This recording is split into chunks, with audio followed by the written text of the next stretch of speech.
gente não aprender com o passado, a gente é findado a fazer os mesmos erros.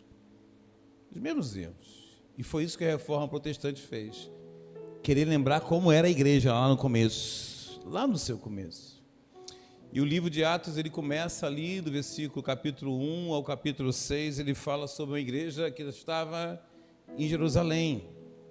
No capítulo 7, ele fala de uma igreja que está saindo para evangelizar já fora. No capítulo 1 ao 6, ele fala de uma igreja que estava ali restrita e pregando somente aqueles que estavam ali junto. No capítulo 7, fala de uma igreja que já sai de Jerusalém e já começa a pregar em Samaria. No capítulo 8, a igreja rompe, ela começa a romper e começa a pregar a muitos, porque a igreja começa a ser perseguida, e quando a igreja começa a ser perseguida, a igreja começa a sair de Jerusalém e começa a pregar fora e começa a lançar sementes fora de Jerusalém. No capítulo 9, Paulo se converte. Essa é a história da igreja. Paulo se converte e começa a história de Saulo, de Paulo. No capítulo 10 é a conversão de Cornélio, a conversão de uma família, e primeira família a ser batizada no Espírito Santo, a família de Cornélio. No capítulo 13 de Atos, 13 e 14, fala da primeira viagem missionária de Paulo.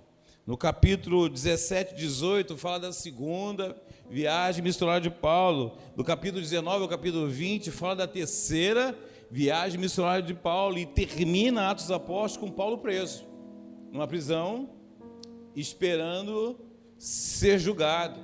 Ele sai daquela prisão, não está em Atos isso, mas ele sai daquela prisão e começa mais uma viagem missionária, e nesse intermédio Paulo acaba sendo morto. No ano 64,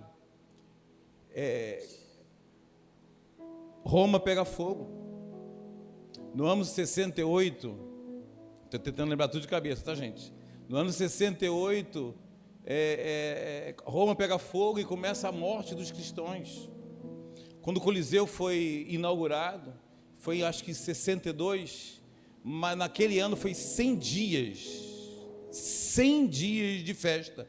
Nesses 100 dias de festa, 10 mil cristãos foram mortos. Ou eles eram enrolados em peles de animais e jogados para outros animais comer, ou como ele era incendiado para iluminar o local. Isso não é mentira, isso é verdade. Em 100 dias, 10 mil cristãos foram mortos. Em 68, Nero se mata, há uma revolução em Israel. No ano 70, Israel é destruído. Aí vem a primeira e grande saída, êxodo de Jerusalém, que eles só voltaram em 1948. Em 1880 anos depois que eles voltaram para lá. Isso em 1970. E a igreja continuou, foi perseguida, e quanto mais a igreja era perseguida, mais a igreja crescia. E os historiadores dizem que o sangue dos mártires era o lugar mais fértil para se crescer a igreja. Em 312, Constantino se converte. E Constantino se converte porque ele estava para entrar numa grande guerra. Constantino era não sei se é o nome certo, norte ou sul, vou dizer que era norte. Ele era rei do norte, então, tenho quase certeza que é norte, do norte de Roma, e o sul era muito maior. E eles entram nessa guerra, numa guerra impossível de vencer, e ele vai dormir e sonha com uma cruz. Ele acorda de manhã e fala assim: todos os meus guerreiros quero que façam cruzes nos seus uniformes, façam cruzes no seu uniforme, porque uma cruz diz que eu vou ganhar isso em 312, que eu vou ganhar essa guerra. E Constantino vai para a guerra, e ele entende que Jesus deu a ele a vitória na guerra, e ele se transforma o rei de toda a Roma, do sul, do norte, cria Constantinopla, onde foi a capital da Roma por muitos e muitos tempos, quando Constantino era o seu rei. Em 394, Constantino cria o governo cristão. Ele diz: agora o nosso governo aqui é um governo cristão, então as nossas rédeas são cristãs. Mas é nesse exato momento em que a igreja ela recebe uma grande bênção, porque entenda, amado, antes disso a igreja ela pregava em catatumbas. A pregação era em catatumbas. Eles viviam dentro de cavernas embaixo de Roma, onde era pregado o evangelho. Se não fosse assim, eles eram mortos. E quando Constantino diz que agora Roma é cristão para se desperseguir, e começa, todo mundo que era crente começou a poder fazer culto. Pelo contrário, Constantino começa a construir diversas igrejas em todo o seu império. Ele começa a construir diversas igrejas, começa a investir, começa a apoiar. Com isso começou a se criar líderes cristãos muito orgulhosos, e começam a ter diversas brigas relacionadas à teologia, brigas relacionadas, porque eles começam a ter muito dinheiro, e começa a se criar muito poder no meio da igreja. Eles começam a ter discussão, a declarar: Jesus, vem carne ou não vem carne? Isso foi uma parte dos concílios que foram feitos em 1300 alguma coisa, em 300 alguma coisa, em 400 teve outros concílios, porque eles começaram a discutir entre si. Foi muito bom, porque a igreja pôde exercer a sua fé em público. Estou falando rápido, amado, mas vocês estão entendendo, amém, amado? Estou falando nada difícil de falar. Começaram a exercer a sua fé em público, mas, por outro lado, começou a diluir a integridade da igreja, por causa de muito dinheiro, por causa de muito poder, por causa de muita orgulho. Orgulho sempre foi um grande problema da igreja. E começou a diluir a igreja, daqui a pouco eles começaram a aceitar Maria como sendo uma semideus. Vocês estão entendendo, amém, amado? Maria como ser semideus. Daqui a pouco começaram a criar santos. Daqui a pouco começaram a criar indulgências. Começaram a pregar que você poderia comprar a sua salvação. Você podia comprar a salvação por 3 meses, amado.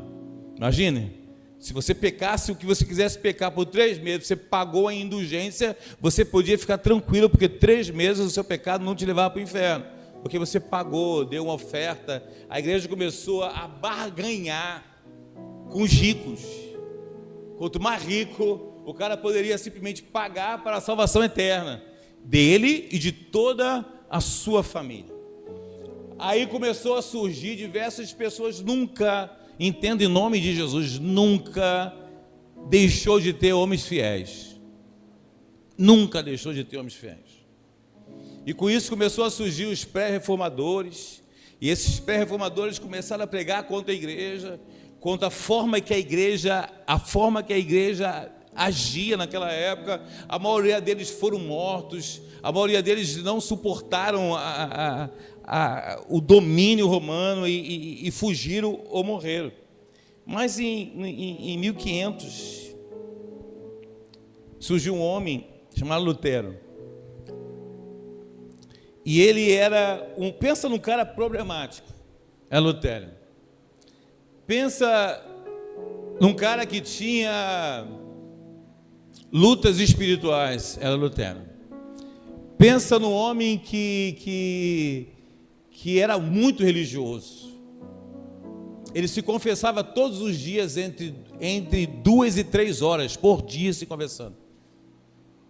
Os padres que tinham nas capelas de confissão de Lutero não aguentavam mais Lutero.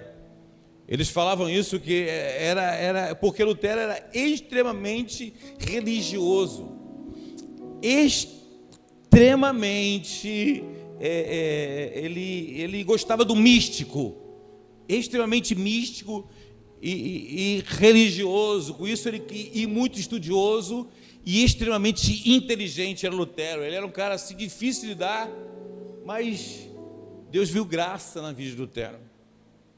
E Lutero, no ano de 1517, no mês de outubro, no dia 31, Deus deu a ele 95 teses contra a Igreja Católica. Entenda, amado, era um momento de maior. Tem que subir aqui, né? Tá fumando aqui só não, né? Entenda, amado, era um momento de maior indulgência da história da igreja.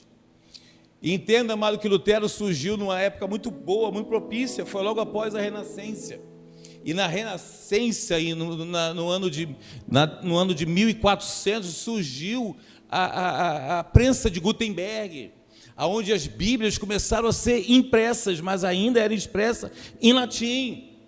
E na Renascença, o povo pôde pensar um pouco mais, houve o livre pensamento das pessoas. Foi nesse momento propício e nessa hora exata que surge Lutero. Deus aprontou tudo para esse momento. E Lutero vai até a capela e cola no mural. Lembra? Quem lembra de mural aí? Mural da igreja. Quem lembra que levanta a mão? Quem lembra de mural da igreja, levanta a mão. Quer ver? Eu só estou vendo se você é velho, entendeu? É só por causa disso. Só quem eram os velhos da igreja.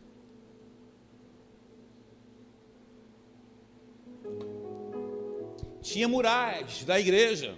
E Lutero vai lá e prende as suas 95 teses no dia 31 de outubro. Porque no dia 1º de novembro é dia de Todos os Santos. E no dia de Todos os Santos, a igreja católica, a igreja daquele lugar, a igreja católica de todos os lugares estariam lotadas. Porque era o dia de Todos os Santos. Então Lutero prende aquelas teses ali, 95 teses, já programando, porque sabia que muitos iriam ler aquelas teses. As pessoas, eles já sabiam de propaganda, Lutero. As pessoas começam a ler aquelas teses e começam a pensar. E entre aquelas teses estaria aquilo que eu vou pregar hoje. Rapidamente, tá? Prometo para você. Eu fiz isso tudo para falar sobre isso. Entre aquelas teses de Lutero está dos solis. Sola, perdão. Eu sei que é solis, é porque tem um solis, né? Estava o sola. Repete assim, sola. Mas olha, diga sola. Repita-me assim, somente. Sola é em latim e que quer dizer somente. E essas solas, como a gente diz, são as partes mais importantes pregadas por Lutero. E, de repente, se puderem botar aqui as solas, fica à vontade, tá? Repete assim, sola fide. Diga, sola fide. Diga assim, só a fé. Somente a fé. Entenda, amado, a gente tem que ler as pessoas pela sua época. Amém, amado? A gente tem que entender essas coisas. A Bíblia também é assim, amado. A gente entende a Bíblia entendendo a sua época. Para você entender a Bíblia, é bom, quarta-feira é bom porque é para a igreja, é muita igreja, né? Para a gente tem que ensinar essas coisas. Quando você for ler a Bíblia, você pensa na época, você pensa no local. Tem que pensar também, para você entender a Bíblia, você tem que pensar na época, no local, no tipo de escrita, como se falava naquela época. Mais uma coisa que eu esqueci? Tipo de governo. Tudo isso tem que pensar quando você vai ler a Bíblia. E aqui, por que Lutero já começa a falar assim, ó, sola fé, salva. Somente a fé. Vê para mim, está em ordem errada. Só a fé, só a escritura, sola Cristo, sola gratia, sola Deo glória. Se puder achar dessa formato, seria melhor. Por que Lutero bota lá só a fé? Vamos entender pela época. A época em que Lutero escreveu as 95 teses, aquelas 95 teses ia diretamente contrário ao que Roma pregava.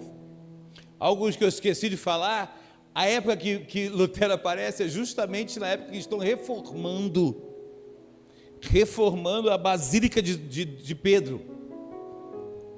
A Basílica de Pedro é um dos lugares até hoje mais rico da face da terra, onde tem ouro para tudo que é lado.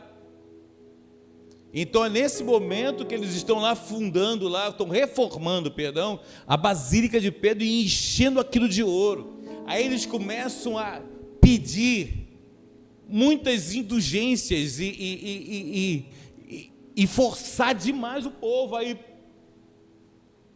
Lutero, entendendo isso também, e a sua época, Deus amado, diga assim: Deus é sábio, Deus é tremendo, amado. Lutero entendendo a sua época, entendendo aquele lugar, entendendo o momento, Deus entendendo a época, o lugar, o momento, levanta aquele homem, a primeira coisa que ele fala assim: ó, não é indulgência que te salva, o que te salva é sola fide, é só a fé. O que salva a sua vida é só a fé. Não adianta pagar por isso. E Roma vendendo. Não adianta pagar por isso. Não adianta investir nisso. Não tem como, porque a única forma de você ser salvo é pela fé em Cristo Jesus. É o que ele está pregando lá e declarando para toda a igreja. Eu vou correr aqui para depois eu falar o que eu quero falar lá na frente mais. Aí ele continua e fala, ó, e só a Escritura. Diga assim: só a palavra. Amado, livro é muito bom. O pastor Aguinaldo falou que compra diversos livros. Livro é muito bom. Mas o nosso manual de fé se chama a palavra, as Escrituras de Deus. Você pode aplaudir a palavra de Deus, amém? Entendeu? Ele, Lutero, declarou: não adianta, porque vinha um padre e falava assim: sonhei com o negócio, sonhei com indulgência, tem que pagar indulgência. Pessoal, se o padre sonhou, é de Deus. Sonhei que agora a gente tem que celebrar os santos. Se o padre sonhou. Teve um padre que sonhou, amado, teve um papa que sonhou com um tipo diferente de inferno. E por muito tempo na igreja católica falou: não, agora você pode passar para o inferno, porque ele sonhou que tinha um inferno intermediário. Caso você se arrependesse naquele inferno, você poderia ser levado para o céu. Esqueci o nome desse inferno. Alguém lembrar pode falar. Se você se arrepender desse inferno, ainda dá tempo. Se alguém pagar alguma coisa, ainda dá tempo desse inferno sair e ir para o céu. Aí Lutero declara: não, isso não está na palavra. Só a Escritura. Só ela tem valor. Só ela tem valor. Não, mas é porque alguém de autoridade sonhou. Não. Não há autoridade maior do que a palavra de Deus. Escuta, amado, em nome de Jesus, não há pastor, não há papa, não há apóstolo, não há ninguém, amado, que tenha maior autoridade do que a palavra de Deus. Eu sei que muita gente se arrepia aí com profecias. É bom, eu já recebi várias profecias, já também profetizei, isso é muito legal. Mas o que tem que fazer a gente suspirar e procurar e ir atrás é da palavra de Deus. O que tem que me fazer se movimentar e vir para a igreja não é, ou se eu vou ouvir uma profecia ou um movimento. O que tem que me fazer me movimentar, me fazer viver e aquecer o meu coração se chama palavra do Senhor. Por isso muitos estavam, não, porque o Papa tal, aí ele declara: somente a Escritura. Não, mas Somente a Escritura. Você pode repetir assim, somente a Escritura. A outro sola que tem é sola Christus. Solus, aí muda um pouquinho. Solus Christus. Solus Cristo. Repete meio assim, somente. Diga isso, mas somente Jesus. Não, pastor, tem Maria. Maria, mano. Amado, eu falo para todo mundo que questão de feminismo, ser feminista, nenhuma religião honrou tantas mulheres, tanto a mulher como o cristianismo. Não há nada. Nenhuma religião.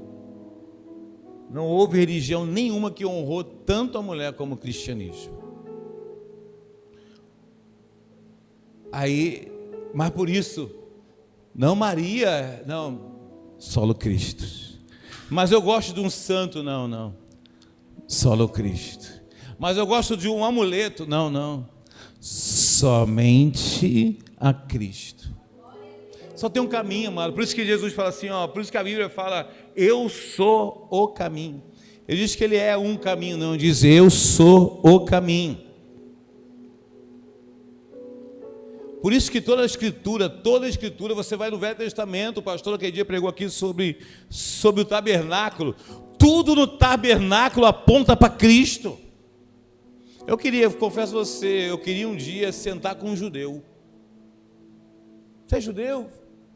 Eu falava, eu gosto muito do tabernáculo, e começar a falar sobre o tabernáculo com ele. Porque, amado, quem estuda o tabernáculo, estuda um pouco daquilo que houve com Cristo. Não tem como não entender que o tabernáculo mostrava o sacrifício de Cristo. Jesus chega a falar assim, como a serpente foi estendida lá no deserto, para que todos fossem curados, assim o Filho do Homem será. Somente Cristo pode nos curar, somente Cristo pode nos salvar.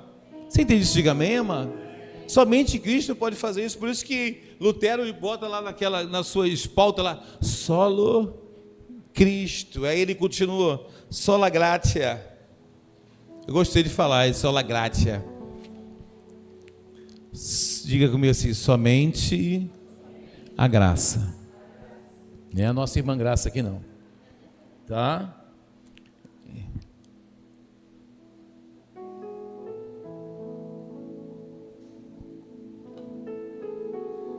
Somente a graça. Quem está aqui por graça, diga amém. Estou aqui por graça, mano. Eu não merecia não, mas Ele viu graça em mim. Você também não merecia não, mas Ele viu graça em você. Eu era inimigo de Deus. Eu estava perdido. Eu estava todo sujo, cheio de carrapicho, todo errado, cheio de pecado. Mas Deus viu graça na minha vida. Você estava morto e eu, vou falar de mim, né, para não falar de você, eu estava morto dos meus delitos, de minhas transgressões. Eu só merecia a morte, porque o salário do pecado era a morte. Você só merecia a morte. Vou falar de você também, vou falar de nós. Nós merecíamos a morte. Nós estávamos longe de Deus, nós éramos inimigos de Deus, nós deveríamos morrer, mas pela graça nós fomos encontrados por Deus. Nós fomos encontrados pela graça. Aí vai lá e ele fala, pela gratia. Aí por último, que é muito lindo, soli Deo glória. Você consegue falar isso? Soli Deo glória. Você pode levantar a sua mão e dizer assim, somente a Deus a glória. A Ele seja a glória. Somente Ele a glória. Isso foi uma reforma que aconteceu em 1517. Depois, amado, se você puder, só que vou abrir uma aspa mesmo aqui. estudo que os católicos dizem a respeito disso. É assim, muito estranho. Como se fosse um movimento muito maligno. E a igreja não queria nada de novo. Só queria voltar ao que era no começo. Só queria voltar naquilo que não era no passado. E essa foi a Reforma Protestante de 1517. Deixa eu falar uma coisa com você.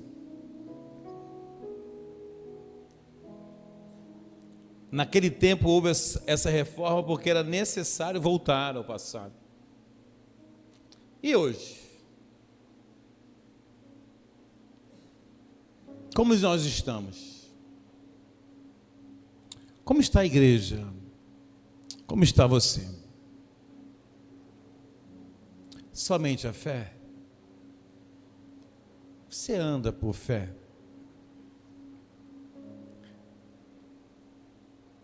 Você anda por fé? Você vive por fé? Como está a sua forma de ver as coisas? Você vê as coisas por fé? Anda por fé? Você ainda acredita em Deus? Você sabia que 80%, acho que é 90%, na verdade, do povo cristão americano não acredita na volta de Cristo? Se a gente for ver os resultados de IBGE, a gente vai ver que hoje há mais pessoas fora da igreja, que se converteram fora da igreja do que dentro da igreja. Você sabia que no IBGE já tem uma cristão não praticante? Você lembra do católico não praticante, pastor? Agora tem evangélico não praticante. Falei errado. Evangélico não praticante. Será que a gente anda por fé, caminha por fé? Será que a gente não precisa viver uma reforma também na nossa vida? Entende o que eu estou falando de caminho, amado? Só a Escritura. A Bíblia devia ser como um escovar de dente. Ler a Bíblia devia ser como um escovar de dente. Como um tomar banho. Ninguém vive sem escovar dente. Tem gente que fala assim, eu vivo, né? Eu sei. Tem gente que vive sem que ler a Bíblia. Ninguém deveria viver sem tomar banho. Ler a Bíblia devia ser como comer. Ninguém vive sem comer. Assim fica melhor de falar, né? Ninguém vive sem comer. Sem respirar. Ninguém vive. Deveria ser a nossa forma de ver a Bíblia. Sola a Escritura. Somente a Escritura eu posso viver. Será que a gente não precisa de uma reforma, viver uma reforma protestante? Uma reforma cristã na nossa vida? Sola Cristo. Tem gente chamada que pensa em qualquer coisa durante o dia. Pensa na sua conta, na conta de luz, na conta de trabalho. Pensa no seu namorado, na sua namorada, pensa no colégio, pensa no trabalho, mas não pensa em Cristo. Só pensa em Cristo quando entra na igreja. Mas passa uma semana inteira, passa às vezes uma semana inteira, não vem nem na quarta-feira na igreja, passa uma semana inteira sem pensar em Cristo. Só a Cristo. Somente Cristo pode te dar a vida. Será que a gente não precisa de uma reforma também? Uma reforma na nossa vida? Você está entendendo o que eu estou falando? Diga amém, mano. Uma reforma na nossa vida. Só a graça. A graça não foi nos dado para abusarmos dela. A graça foi nos dado para compartilhar dela. Olha o teu irmão lá e fala assim, a graça foi te dada para você compartilhar dela. Para mim, o maior exemplo de graça na Bíblia, para mim, não estou falando que seja, tá, gente? É para mim. O maior exemplo de graça na igreja se chama Pai do Filho Pródigo. Para mim não tem maior, não há maior prova de graça do que o pai do filho pródigo. Que o seu filho pedindo tudo que ele tinha direito, pegou a sua parte, partiu e foi embora. E estava longe, muito longe, e perdeu tudo que tinha ganhado com seu pai. E lá naquele lugar ele entende que ele estava perdido, e ele volta para sua casa. E lá no meio daquele momento que ele está pensando, ele fala assim, ó, não tenho nada para comer, mas os empregados do meu pai têm tudo para comer, eu vou voltar, eu vou pedir, pai, me perdoa por tudo que eu fiz, não mereço o seu perdão, me coloque como um dos seus escravos. E ele sai com esse discurso nos seus lábios, mas ele menos sabe que o pai todos os dias ia até o mais profundo do seu terreno lá, no seu lugar, e ficava olhando para ver se o seu filho voltava. E quando ele viu o seu filho voltando, ele sai correndo, abraça o seu filho, e o filho começa a declarar, pai, peguei contra ti, peguei contra o céu, me perdoa, não sou digno mais de ser chamado como seu filho, me bote como seus escravos. O pai já fala, pega um sapato, pega uma roupa, e aí está lá, pega o anel, bota no dedo do meu filho, pega um sapato, pega uma roupa, tudo tem significado, não vou ficar passando aqui, pega um anel, renova a aliança. Né, pastorzão? Renova a aliança. Está perto, né, pastor? Está perto de fazer uma nova aliança. Renova a aliança. E ele lá assim, sem entender nada, porque o pai tem graça. Quem tem graça, de verdade de Deus, transmite graça. Transmite graça. O pai poderia ficar lá esperando o filho, quando o filho chegasse. Falei. Tinha razão. O que tu fez com o dinheiro que eu te dei? Não, o meu filho voltou. Faz festa, porque aquele que estava perdido voltou. Eu tenho graça para dar. Você tem graça para dar, amado? Ou você só tem rancor para dar, mágoa para dar, diferença para dar? Somente a graça. Eu tenho graça, eu preciso ter graça. Sempre falei com a minha esposa, desde o começo do casamento, falei, é difícil, Rose. Isso é covardia brigar comigo, Rose. Porque amanhã eu não vou lembrar a minha...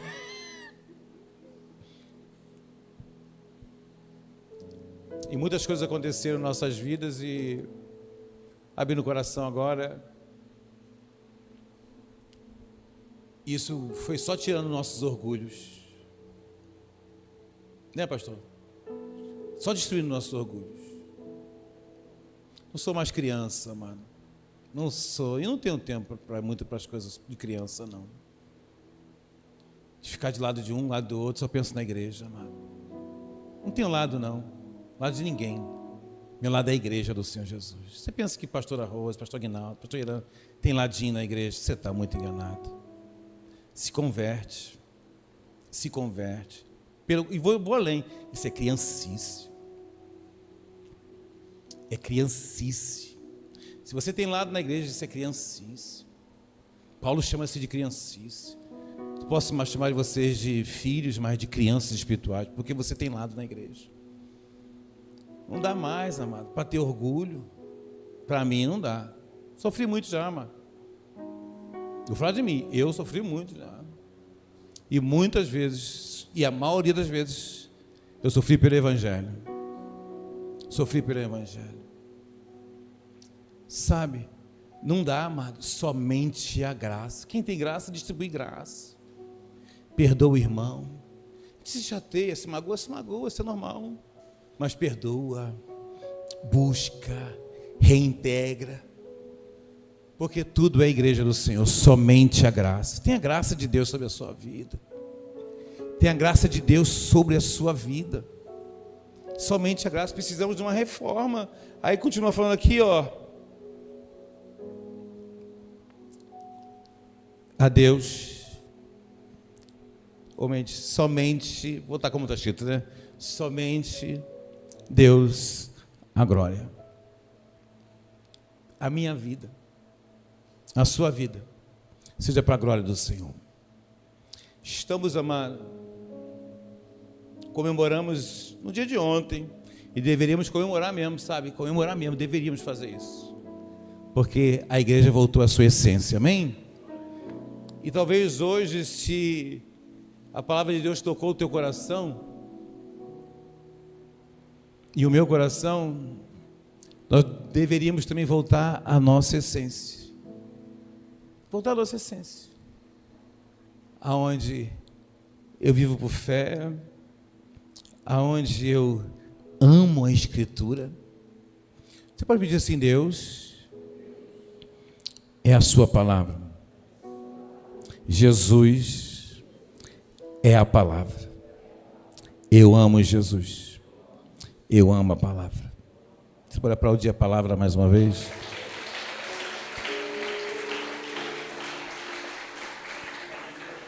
Somente Cristo. Somente Cristo. Eu me lembro do dia que eu fui batizar no Espírito Santo. Foi dormindo. Eu buscava muito meus batizados, só que eu não fui, até que Deus veio falar comigo que não era daquela forma, que eu buscava demais. E eu, num dia tranquilo, fui deitar e fui dormir. Nem estava pensando muito nisso, sempre pensava, é lógico, não deixar de pensar, porque é algo que eu queria. E eu dormi, e eu lembro do sonho até hoje, que eu fui batizar o Espírito Santo, Andrezinho. Estou escutando, Andrezinho? Andrezinho, ele é rápido assim, igual o Andrezão também. Ele demorou 2 horas para fazer assim, mas está acordado, eu sei. E eu lembro que eu estava num campo, correndo, pulando no campo, e gritando com toda a força do meu coração: Jesus, eu te amo. E eu saí gritando naquele campo: Jesus, eu te amo. Jesus, eu te amo. Jesus, eu te amo. Daqui a pouco eu comecei a sentir um reboliço da minha cama. Eu acordei sendo batizado no Espírito Santo. Que esse amor não de somente Cristo venha sobre os nossos corações. Somente Cristo venha sobre os nossos corações. Você ama Cristo? Somente a graça seja manifestador da graça de Deus. E somente glória a Deus. Você pode ficar de pé em nome de Jesus?